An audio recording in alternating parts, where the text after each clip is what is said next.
ছোট্ট এই দোয়াটি যদি কোনো ব্যক্তি প্রতিদিন একবার করে পাঠ করতে পারে, ওই দিন সে ইচ্ছা করলেও কোনো পাপ করতে পারবে না। মানে পাপ করার ক্ষমতা সে হারিয়ে ফেলে, শয়তান তার কাছ থেকে অনেক দূরে চলে যায়। নবীজি বলছেন, যদি কোনো ব্যক্তি এই দোয়াটা মাত্র একবার পাঠ করে, যেদিন সে পাঠ করবে ওই দিন শয়তান চিৎকার করে কাঁদতে থাকে, চিৎকার করে আওয়াজ দিয়ে বলতে থাকে যে আজকে সারাদিন তুই আমার ওয়াসওয়াসা থেকে মুক্ত হয়ে গেলি, আমি ইচ্ছা করেও আজকে তোকে আর ধোঁকা দিতে পারবো না, তুই আজকে আর কোনো পথভ্রষ্টের কাজ করতে পারবি না, তুই সেটা আমার কাছ থেকে মুক্ত হয়ে গেলি। মানে এই দোয়াটার এতটাই পাওয়ার, এতটাই ক্ষমতা আল্লাহ পাক দিয়ে দিয়েছেন। অতএব আমরা এই দোয়াটা মুখস্থ রাখবো, ছোট্ট একটি দোয়া মুখস্থ করে প্রতিদিন আমরা তেলাওয়াত করব। আমরা কিন্তু অনেকেই আছি পাপ ছাড়তে চাই, কিন্তু আমরা এমন কিছু দেখি বা এমন কিছুর সম্মুখীন আমরা হয়ে যাই, ওটা দেখার পরে আমরা নিজের উপরে নিজের কন্ট্রোলটা হারিয়ে ফেলি, তখন আমরা পাপ করতে বাধ্য হই বা পাপ শয়তান আমাদেরকে করিয়ে ফেলে। এজন্য যদি আমরা প্রতিদিন অন্তত ফজরের নামাজের পরে এই দোয়াটা যদি পাঠ করতে পারি, তাহলে আমরা কিন্তু শয়তান থেকে মুক্ত থাকবো ওই দিন সারাদিন। আর শয়তান থেকে মুক্ত থাকার কারণে আমরা ইচ্ছা করলে ওই দিন পাপ করতে পারবো না।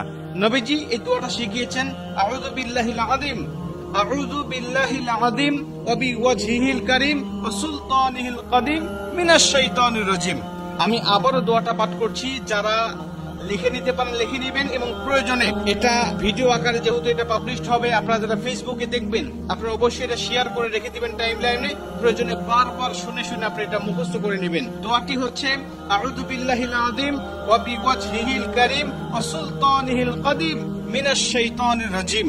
এই দোয়াটা আপনি মুখস্থ করে নেবেন, আর এই দোয়াটা পড়ার কারণে কিন্তু শয়তান থেকে আপনি মুক্ত থাকবেন। আর শয়তান যেহেতু আমাদের প্রকাশ্য শত্রু, এই শয়তান কিন্তু আমাদেরকে জাহান্নামে নেওয়ার জন্য, জান্নাত থেকে আমাদেরকে বিরত রাখার জন্য বারবার চেষ্টা করছে। আমাদের সামনে থেকে, পিছন থেকে, ডানে থেকে, বামে থেকে সব জায়গা দিয়ে কিন্তু শয়তান আমাদেরকে ধোঁকা দেওয়ার জন্য সদা ব্যস্ততা। আল্লাহর সাথে সে চ্যালেঞ্জ করে আসছে, আল্লাহকে বলছে, আল্লাহ প্রয়োজনে তুমি জান্নাতের সংখ্যা কমিয়ে ফেলো, জাহান্নামের সংখ্যা বাড়িয়ে দাও, কারণ আমি মানুষগুলোকে যেভাবে ধোঁকা দেব, এই ধোঁকায় সে বোকা হয়ে তোমার ইবাদত আর গোলামি সে করবে না, সে নিঃসন্দেহে পথভ্রষ্ট হয়ে যাবে।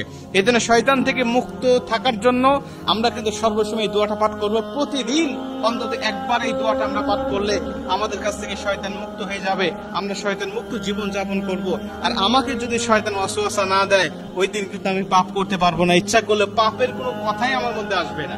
কারণ আমরা জানি ফেরেশতারা ইচ্ছা করলেও পাপ করতে পারে না, কারণ ফেরেশতাদেরকে শয়তান ধোঁকা দেয় না, আর ফেরেশতাদের কাছে শয়তান যায় না, তাই তাদের অকর্ম করার মতো বা পাপ করার মতো কোনো ক্ষমতা তাদের নাই। এর জন্য এই দোয়াটা আমরা সবাই মুখস্থ করে নিব এবং প্রতিদিন একবার হলেও পাঠ করবো ইনশাআল্লাহ।